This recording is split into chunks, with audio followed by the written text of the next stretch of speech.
Yeah, nothing changed but the change. Pockets so slow like a sprain. Me and my niggas gon' ball. Took the work down south like the All-Star. I follow you, I be lost. Really, I'm much better off. Turn myself right to a boss. What's today? Today's the 3rd. Okay, it's March 3rd. I am Austrian Hispanic, and I am here with Taylor Alfonso.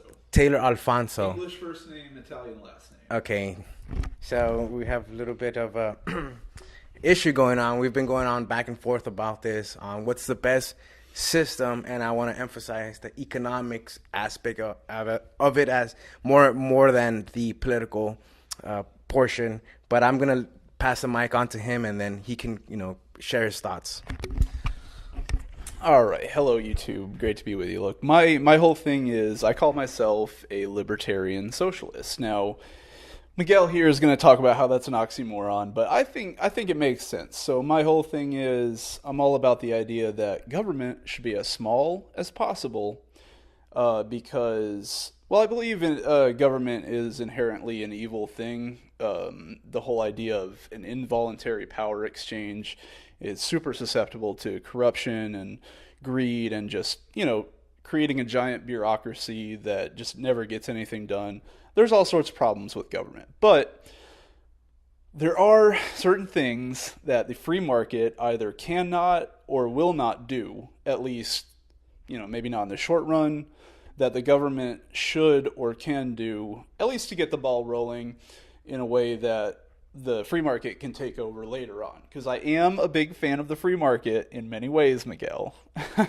I just think the government needs to be there as basically a referee and to make sure things don't go too awry. But again, it's a slippery slope. It's, we can't let the government do too many things in too big of a way or it's going to go wrong. So I guess my first question would be, what is a legitimate role of government, and what are the parameters? Okay, so to that I would say, first of all, we agree, of course, on the idea of law and order, that the government should provide, defense for life, liberty, and property, all that jazz, a police force. But, there's other things like fire department, right? Because the government has to fund the fire department. For example, I'm just going to go over a few examples because you can say, well, the free market should take care of that. Homeowners should pay a monthly fee or a yearly sort of thing.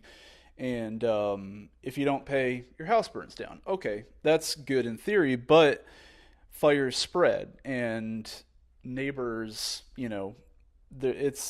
we're a community. And so we have to help take care of each other. So that would be an example of something I think the government needs to do.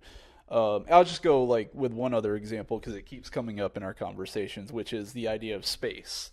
So it's not like this is necessary for the government to do, but what I keep coming back to is the idea that without the government getting the ball rolling with NASA and all this, it's like we would have no satellites up in space to this day, or very few. If the Soviets had not done it first and then we had not reacted and funded NASA and got all this stuff going, SpaceX wouldn't exist. Blue Origins would not exist. There's a few companies out there. He says there's a few companies out there. Yeah, and then Richard Branson's Virgin Galactic. Anyways, those are all great things, and that's what I'm talking about, where I feel like the government needs to get the ball rolling because there's no person or corporation that has enough money to get all that stuff going, to get us to the moon and build a colony up there, which I think needs to be done because it's going to have massive payoffs in the long run. Because if we can start building all this infrastructure in space, and then and the government does that initially, and maybe the government can be paid back later on by SpaceX or something. I'm not saying I have a perfect plan myself, but if the government gets the ball rolling on all this, then eventually the free market can take over, and it's going to create a lot of wealth and jobs and et cetera that wouldn't have been created otherwise without the government. So that's an example of something I think the government doesn't necessarily have to do, but should do in order to create opportunities for the free market.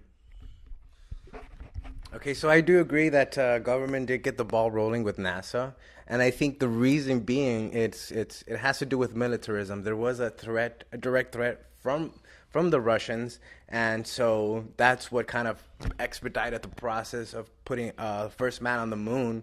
But whenever you see government be the forerunners of an industry, it's due to militarism. It's due to some form of just getting the military involved and using that technology for benevolent uses. And it's very clear that we do have a expansive military, and that, in my opinion, I think NASA is is on par with Pentagon and the whole military industrial complex. And it's people like President Eisenhower that warned about the military industrial complex. I think is his farewell speech to the nation. And so this is nothing new, and we have they're a very secretive organization, and the reason that they are very secretive is for national security reasons. They have a lot of things that they don't want the public to know, or they don't want our enemies to know, like the North Koreans and the Iranians. I think those are the really two threats to United States. It's not really Russia. It's not really China. But the problem that I'm having with is, and what you touched on is that if government did not get us into space or get the first man on the moon, then it would have never have happened. And I think that's not true. There's many reasons to go to the moon. It's just not because of patriotism. It's not just because of a threat from Russia. There's many reasons, and the free market will figure it out. And that's my opinion. What I think is what again, going back to what is the legitimate role of government, and this isn't. It's clearly not one. I think the free market should, if it's deregulated, there should be some form of where government can piggyback on the back of this technology.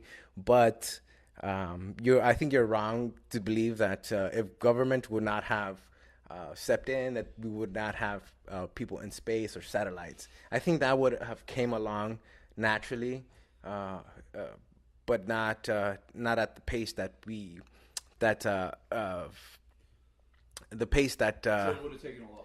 it would have. No, I'm not saying it would have taken a lot longer, but it would have been at a different time. Maybe 10 years later. Who knows? Here's the thing: is I'm not a soothsayer. I'm not a guy that knows the future or that can create these I guess theories on what is and what should have been. But I just believe that government, whenever in its nature, it's inherently, I believe that it's based on power and it's based on manipulation, and the more massive you have government, is the more detrimental it is to the American people. And I've said this before that, this is very controversial and very taboo. One of the first things, and I actually mentioned this a couple of times, that we don't have a capitalist economy here. We have a heavily regulated, heavily taxed economy, and according to fascist economics, that's what it is, right? Would you agree or not?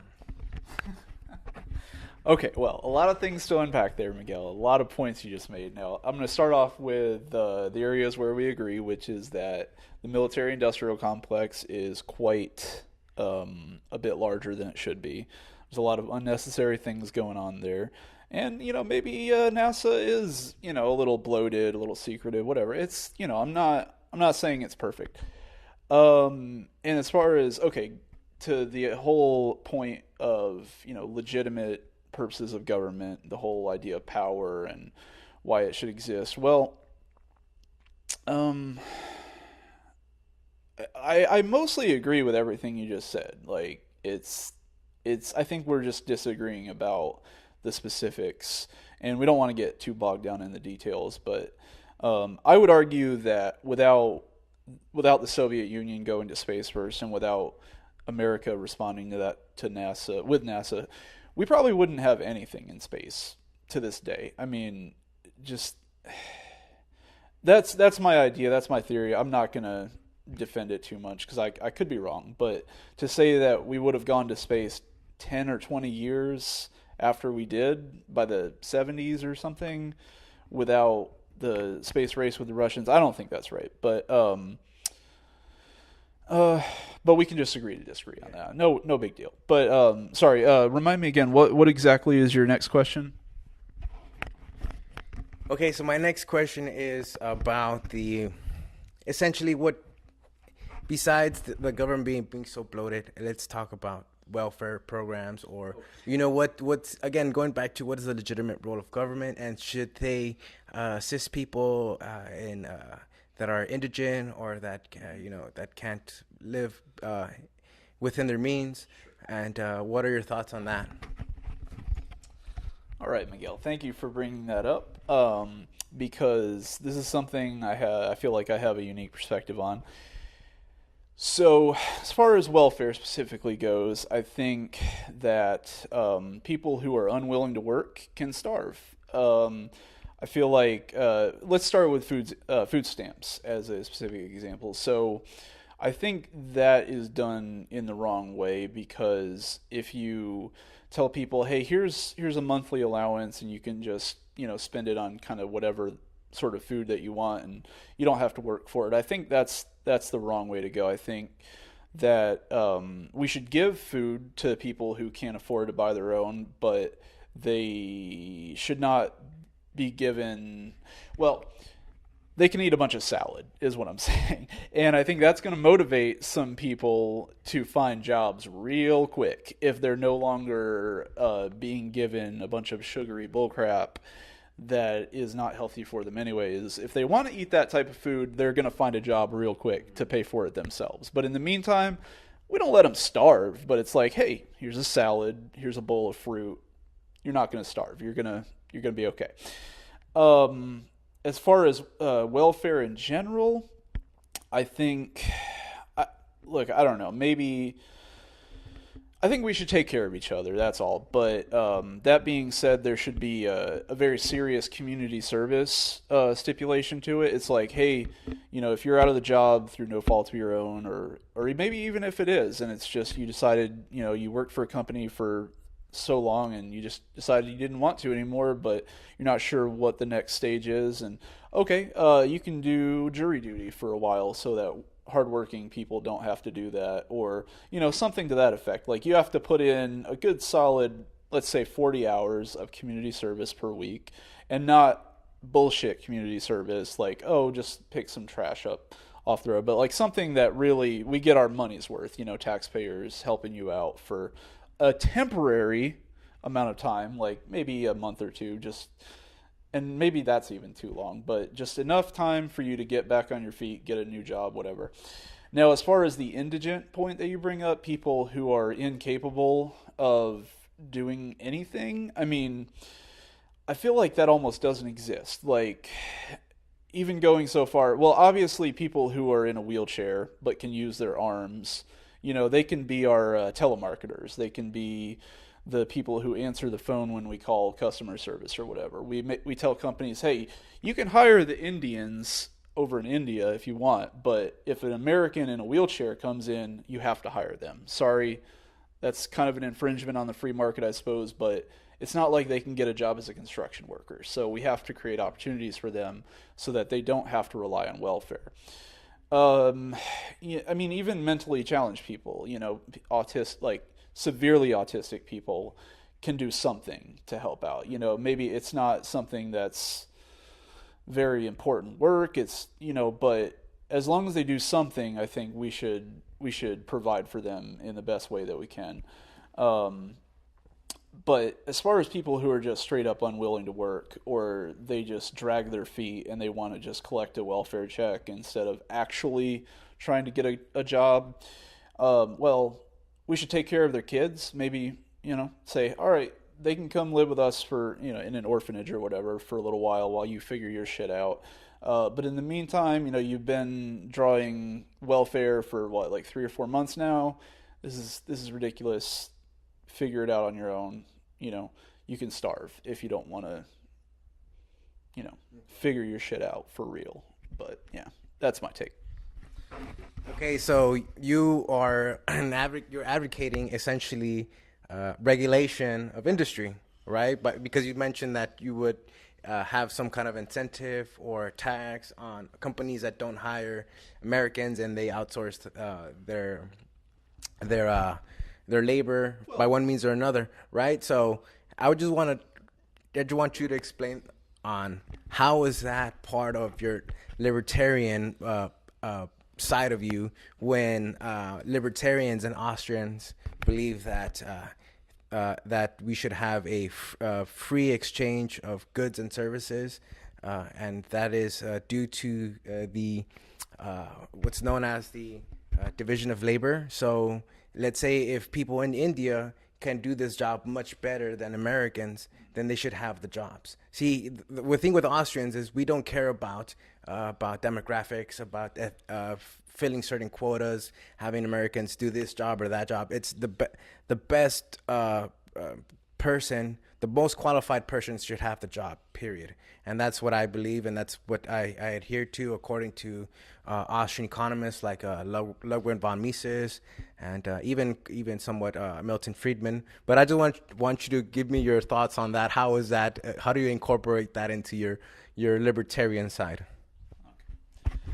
Well, like I said, every idea that I have is a balance of libertarianism and socialism. It's like different things have different ratios. Like something might be 70-30, another thing might be 30-70. I just go based off of what makes sense. So for me, going back to the example of a person in a wheelchair who can't get a job as a construction worker or a truck driver or a cashier at Walmart or whatever, there's very limited opportunities for them. So in order to keep them off of welfare, to keep them off of the public dole in a way that doesn't cost money to taxpayers, we have to make some sort of rules of the game to create opportunities for them. So going off of everything you said about, the free market and how Indians do the job, and that's why that's why all that happens. Well, okay, but I'm in favor of special treatment for Americans. Sorry, that's just I'm an American. I like America.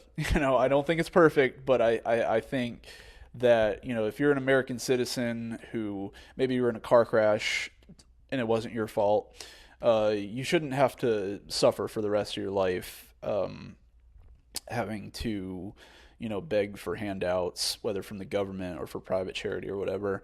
It should just be like, hey, if you're going to have a call center, this person out of the 100 people who are applying for the job, this person gets it first because they can't do a lot of other things. Now, the other side of that is like it's not like a free ride for them. Like they have to actually do the job, and you can fire them. And I'm not saying I have it all figured out and what all the rules to that would exactly be. But yeah, I'm in favor of some regulation to create opportunities for people who really don't have that many opportunities. And this keeps them off of welfare, like I said. So I think, like I said, it's a balance of libertarianism and socialism. So this is, in effect, keeping the government bureaucracy smaller so that we don't have to pay for a welfare administration, which I think theoretically we could get rid of that entirely, the entire bureaucracy around, food stamps and TANF and all this stuff. But we can't just say, okay, no more welfare, just figure it out on your own. We have to do something to make sure that people can survive without welfare. So, what about charities that are efficiently administer their donations much better than government does? And we both know that government is very poor at administering or allocating funds for the people that really need it, and we see a massive abuse of the system. And on top of that, the administrative fee that the government puts on, on these services that it's providing is astronomical. They're very poor at just keeping tabs of how much they spend. And one thing that I touched on is that the fact that, and I've gone this over with you, that our taxation system is essentially theft. And it's to me, it's a form of indirect slavery because the government uses our labor and our money to without our consent, and in many times they fund these programs that aren't public knowledge, that you have to have FOIA request, Freedom of Information Act request to know what the government's doing, and they will fight you to tooth and nail about it. And to me, patriots like Edward Snowden and Julian Assange and a few other folks that have exposed government and what they've done, and the massive malinvestment that they've created is just it's horrifying, and it's something that should be on the news every day, but it's not. It's clear that mainstream media is it's very censored, it's very doctored. So that's not my opinion, that's fact.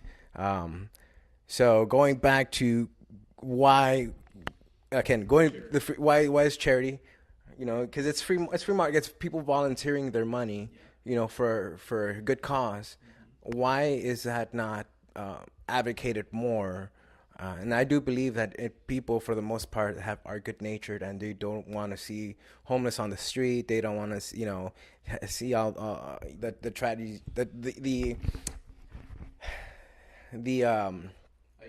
I guess the problems that we're having, and I think for me, the fact that we have a welfare system actually exacerbates the problem, because we have massive abuse of the system, and we see it in the healthcare aspect of it, and with the you just touched on how certain people don't have enough food to eat, but with that same breath, I can say we have a obesity epidemic in this country. We also have an opioid epidemic in this country. So how would government correct this when it clearly has not done so far? All right. So a lot of points to cover there. First of all, again, I'm not disagreeing with a lot of points that you made. You're right about how the government bureaucracy sucks, and it's wasteful, and there's a lot of issues with it that I think could definitely be corrected. And we'll come back to that in a bit whenever it comes to your mind again. But getting back to the original question of charities, well, clearly charities don't work because they never did in the past, before the New Deal, before government decided to step in and help people, because it's just a fact of history, Miguel. It's people starved to death, people froze to death because they were homeless before the New Deal. And I'm not saying it's been perfect since then, but it was a lot worse before that. Charities didn't help everybody, not even close. And the people that it did help, it didn't really do all that much. It just didn't work. That's just history. It's well documented that people starved to death and froze to death in the streets during winter. And government's not the perfect solution, but it has to step in and do something that charity is just not going to work very efficiently. So I know you studied history a bit. I didn't study anything, but I'm just a curious person. But you talked about that it's fact that that charities are administered poorly, and I didn't say that. I just said it doesn't go as far as needs to be. So it doesn't go as far as it needs to be. What is your definition as far as it needs to be? Well, it's simply a matter of how much money is donated and how much can be done with that money. All I'm saying is, before the government started creating all these programs, there just wasn't enough charity because people did not give enough money. The rich, there were great philanthropists like Dale Carnegie and those people, but what they did, it just didn't cover everybody. It just didn't. It's not because they were bad philanthropists. It just didn't work. And we see that today. There's, a few billion people in the world who are basically on the brink of starvation, in Africa and wherever. And it's not that that's necessarily America's fault or, the Western capitalist system's fault, but the fact is they're not getting enough food and resources. And charity's not taking care of the problem, just like it didn't take care of the problem 100 years ago in this country when people, again, starved and froze to death in the middle of winter because they were homeless. Charity just doesn't get the job done because people don't donate enough money. Okay, so you say that people don't donate enough money, but then you mention Dale Carnegie, or Carnegie, whatever you want to say it.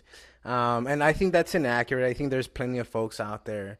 And one of the people that I follow a lot is a guy by the name of Jeff Gondelak, who he is the CEO of Double Line. I believe it's a hedge fund, but I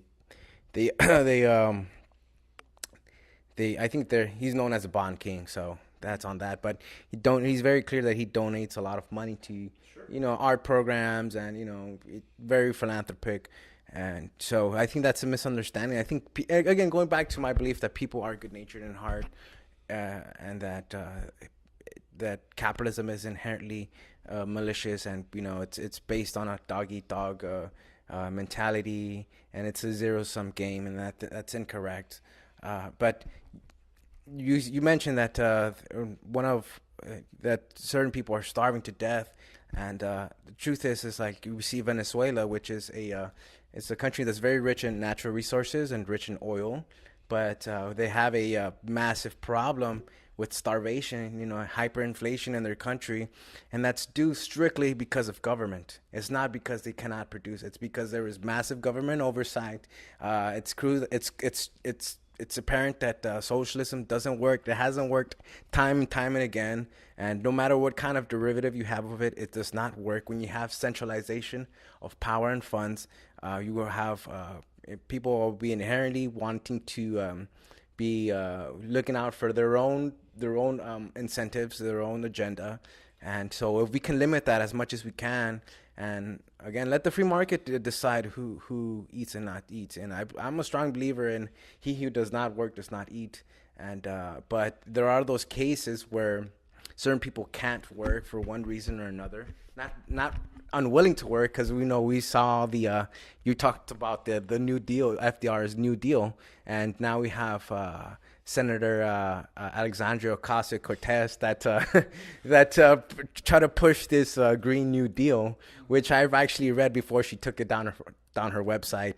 But it talked a little bit about for those that are unable and unwilling to work. So now the emphasis is for those that are unwilling to work. Now there's plenty of people in society now that we see them, and they are just clearly unwilling to work. They mooch off the system, and so we have a welfare system that assists them, or that incentivizes not working, because you have if you work a little bit, according to, let's like I try to apply for Medi-Cal. I got denied Medi-Cal, right? That's because I made too much. Right, so it's either I work less and get Medi-Cal, or I work more and not get it.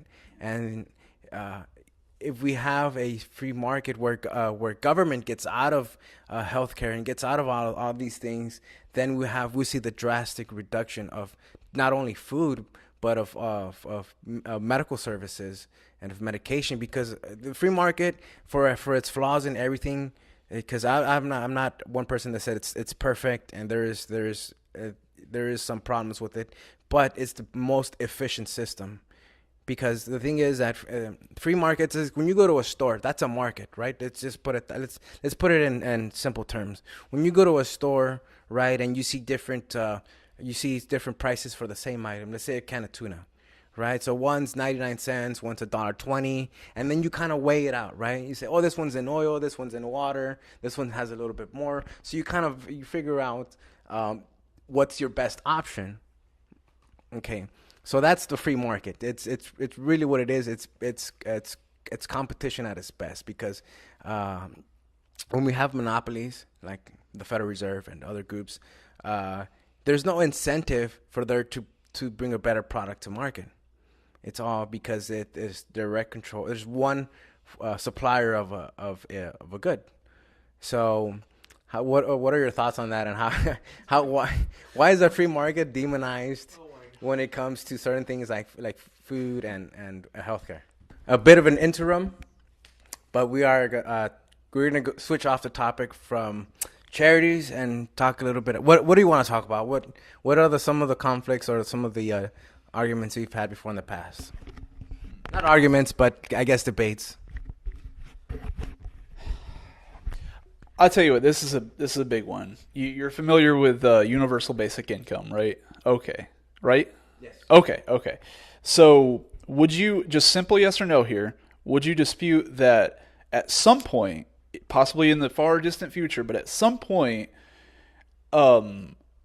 AI, robots with artificial intelligence are going to do literally everything for us. It's going to be like the Jetsons, and there's going to be, aside from like the creative economy, maybe designing video games, a few niche things like that, there's going to be basically no jobs, right? Okay, we've had this as not just me and you, but I think society has had this debate for quite a long time. And if we look about 100 years ago or 120 years ago, around the Industrial Revolution, we had factory workers in England. They would go, I think they were textile workers. They would break into these factories that had spinning jennings and break them, right? Because they thought that they would lose their jobs, right? And so that's one thing. Then we had individuals that catered to the horse and buggy industry. You know, they were very critical of the automotive industry, right? Because we're out of a job. Okay, so now we see it in retail. Now retail is getting somewhat of a crunch because of online retail, essentially. So companies like Sears and JCPenney are going out of business, or they're filing for bankruptcy. So this isn't a new argument. I believe that spontaneously new industries will pop up, and it's happened before, time and again. And I always say, this is my belief, and it goes back to my Austrian understanding, which is that, what do we want? Do we want wages, or do we want the goods and services? Because I can give you $1 billion, but it doesn't buy, $1 billion, but you can't buy anything with it. Or do you want a cup of coffee and a house, right? So it's not really. I think most economists, and especially the Keynesians and the new folks around, the new guys around the block, the MMT guys, the modern monetary theorists, and I did a video on this, how their perception of how economy should function is very skewed, and we should look at things more on, do we want the goods and services, or do we want the money? And we want the money. I'm sorry, we want the goods. we want the. The truth comes out. Oh, that's a Freudian slip, right? we want the goods and services, right? Where now somebody on minimum wage, and I saw this at Walmart the other day, and I took notice. I was asking for one of the helpers for help, and I noticed he looked up something on his phone, and when he looked up something on his phone, I noticed he had an iPhone 10X Max, or the newest one, the big one, right? So I said, somebody on minimum wage can buy this, then we're on the right track, right? Okay, first of all, I think maybe Okay, I think maybe that was a Walmart phone, like they gave it to him for his job. You don't think so? No, I know which one's the scanner phone and which one's his own personal phone. And I don't think Walmart is going to give their employees iPhone 10X Max for scanning. No, it was because I know which one is the one that can scan and look up the item. Okay. He pulled out his own personal phone. Okay. All right, so I don't know, I wasn't there. I take your word for it, but trying to go back to the universal basic income idea. So you've brought up the classical economic argument which it has been true up to this point, that if things get automated, it saves money, and then people take that money and spend it elsewhere, and jobs are created elsewhere. So it's true. I know what you're talking about, and to your Austrian fans out there, I know, very true. But I think it's fundamentally different now with artificial intelligence, because we're going to get to a point where artificial intelligence is advanced enough that robots are going to be able to do almost everything. Okay, I think it was either Harvard or MIT or both of them that are working on a robot that is capable of performing medical surgeries.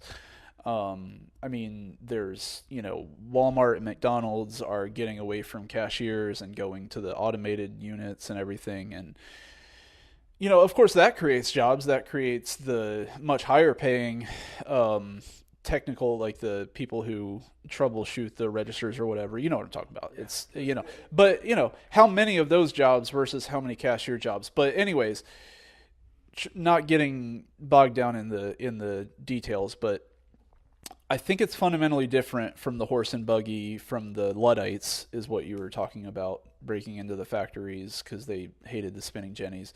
That's all valid. You're right about all that. But with artificial intelligence, robots are going to be able to do almost anything that a human can do, but better for cheaper. And so I guess my question to you would be, okay, without a universal basic income of some kind at some point in the future, what are people going to do for jobs? I mean, okay, uneducated people who, let's just start with people who at the most have a high school diploma. That's it, like no college education. What are they going to do for jobs? Okay, so one thing I didn't look too much into this, but I'll take your word on the robots being able to do surgeries and having mostly everything automated, and I think that's wonderful. I think that's something that we should strive for, and it shouldn't be demonized. Yeah. Now there will be a transitory period where old industries will die off and new industries will be created, right? And that I think that's the problem, which is there's going to be somewhat of an unemployment. But I think in the long term, it's going to be a benefit because it will incentivize people to get into these new industries. And for folks that are, let's say, that only have a high school diploma, it should give them an incentive to get into these industries or to, better yourself, right? Because at the end of the day, progress is measured at the individual level, not at national level or global level. So I think the problem is that we have, and especially in this country, and it's very clear, we have a population that many of them don't have the skills that are in demand. So we have to outsource these jobs, and it's coming from countries where the population is more incentivized to be the leaders or be more efficient or X, Y, and Z to essentially outperform the Americans, right? Because there is that threat of starvation. So I think it should be an incentive. It should be an incentive. If you see your industry dying off, maybe it's time to. I know there was this meme out there. I'm just gonna leave you on this. There was this meme out there. I think Twitter banned it, or like if you put this meme out there, that I know what you're talking about. Hold on. It was learn to code. Yeah. Learn to code, right? Yeah, so that's some people take that as an offense, yeah. But I'm gonna even start my own meme. It's called "Learn to Trade." So if you see your industry dying off, learn to trade, learn to code, get into something that is booming, and get out of something that is dying. But here's the thing, like. Yeah, there has to be an incentive, right? And it has to be at the individual level. You can't force anybody to do something they don't want to do. Okay, so first of all, oh my God, I loved that story about learn to code. I don't know where this fits on the whole libertarian versus socialism thing, but the fact is, that whole thing came about as a result of journalists a number of years ago, when in the political discourse of the elections or whatever, it was like, what are these coal miners going to do when we switch over to solar and wind energy? Because like they've been doing coal mining their whole life, they don't know anything else. And then these arrogant piece of shit journalists were like, oh, they should just learn to code. Like, fuck you, okay? Like. No, like some 50-year-old dude who like didn't graduate high school, like he doesn't know how to, like, it's not going to happen. It's very, very unlikely. So then these journalists, I think maybe these same journalists or their coworkers or whatever, started getting laid off because the newspapers are dying and old media is, having issues. But then when that happened and they were like, oh, this is the evil corporations and the greedy capitalists are creating this situation where journalists are getting laid off. And then I think it was 4chan that started this whole thing where it was like, oh, just learn to code. It's so simple. Like, what are you crying about? You just learn to code, journalists. And so I loved that. They got their just desserts. And and then Twitter started banning it because they saw it as harassment, which was, it's a very convoluted thing, but that shouldn't have happened for sure. But that was that. Anyways, so getting back to the whole universal basic income, and you're talking about incentives. So what I would ask is, in terms of incentives, I agree that this country is not doing a great job at incentivizing in the right ways. For example, we somehow can't get a bill through Congress to expand the H-1B visa program, which I guess you're aware of what that is. Yeah, so essentially people who are technically capable, who want to move to this country, it's hard as hell, and we should be encouraging that. We should be like, yo, let's get all the smart people to move to America. That's good for America, I feel. I'm a patriot, so I want that. But, yeah, it's just, in general, what you're saying is a true point, that this country is just not that great at creating the right incentives. But in terms of creating the right incentives for people to be able to learn these new jobs and these new industries, as you're talking about, obviously, a 50-year-old dude who's been working in the coal mines his whole life is not going to be able to learn to code. And I feel like that's a similar situation with a lot of people. For example, truck drivers and just transportation industry in general, with Tesla developing these self-driving trucks that are eventually going to put every truck driver in America out of a job. It's like, what are they going to do? Well, they're not going to get a job at McDonald's, because McDonald's and Walmart are automating their cashier systems. And so, they don't even have a high school diploma. Maybe they do, but they certainly aren't college educated for the most part. What are they going to do? And so my question, sorry, I'm going on and on. My question to you is, do you think that the government has any responsibility to create any sort of education programs for these people to be able to learn a new skill? Okay, now we touched. My thing is, look at public school now. What do you get out of a public school? In my opinion, public school, they teach you it, even at the college level. They teach you what to think and not how to think, right? So maybe we should have a reformation of the schooling system, because instead of, instead of giving these kids nonsense, like me, I had a LAUSD education, and I think now in retrospect, I think that did me very little good, because most of the things that I picked up were on my own. Maybe we should have a true economics course in our high schools, instead of these washed down nonsense that they give us. Really look at the issues, look at different schools of thought. And I think who was the Chinese general? I can't remember his name, but no, not him. It was one of these guys. He said, "Let 1,000 flowers bloom, and let 1,000 ideas compete." So I think that's one thing with economics, is that it's a hard science, and it's not. There's many schools. There's the Keynesians and the Schumpeterians and the MMT crowd. And as you know, I'm very open about my Austrian beliefs, and I think that I'm pretty rational when it comes to it. But that's just my thought on that. But you're talking about what you would have displaced workers or truck drivers that won't have jobs. Well, I think that's the immediate problem. But I think in the long term, again, new industries will pop up, and we'll see, old industries die, new industries pop up, and that's that transitory period. And there's always, it's not perfect. I never said that Austrian economics or that libertarianism is perfect, but it's the best and most efficient way to bring the products and services to the mass to the public, right? Because if you look at what a phone is an automated conversation, right? Because instead of me driving out to where you're at and having a conversation, I can just pick up my phone and then call you instantaneously. So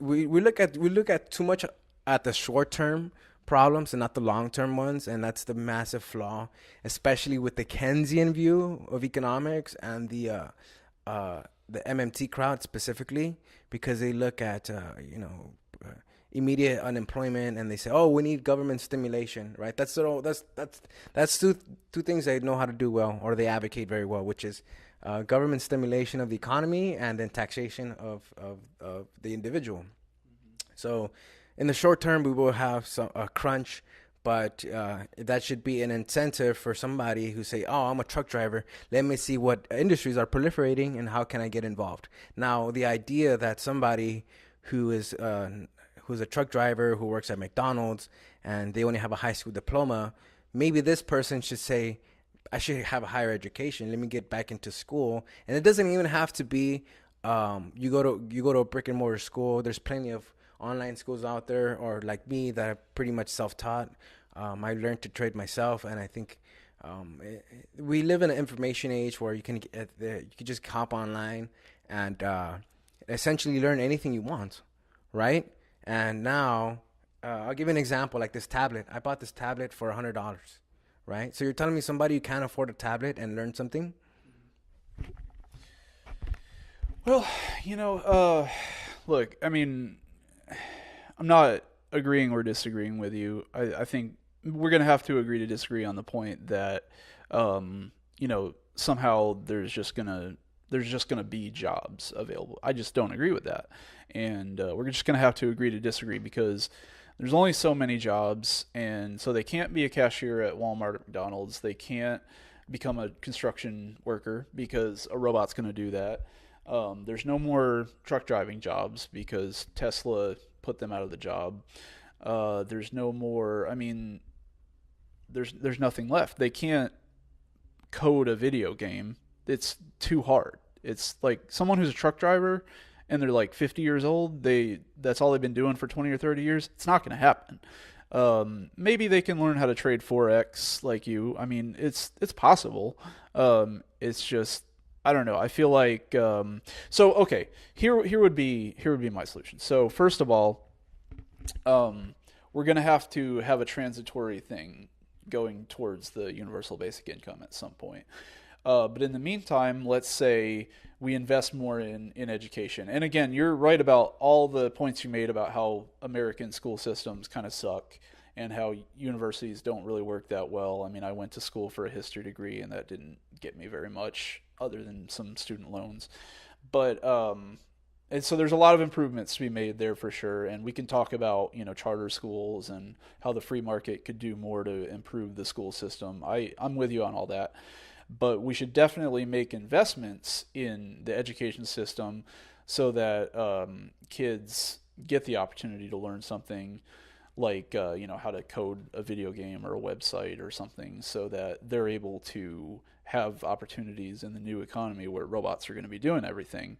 But as far as the people that I'm talking about, that they're old, you can't teach an old dog a new trick very often. It's just not something that's very feasible.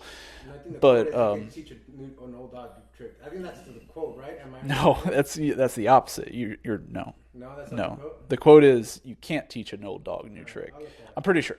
Okay, but anyways, what I would say is, basically in the interim, we're just going to have to gradually lower the Social Security age. And going back to your point about how we should be encouraging this research and development in new robots, I completely agree, and I think it would be a disaster if we had some sort of robot tax, because that would disincentivize technological innovation. But all the new wealth and income from that increase in productivity that comes about from robots, such as the automation of the car making industry in Detroit, how now a lot of those jobs don't exist anymore because they're being done by robots.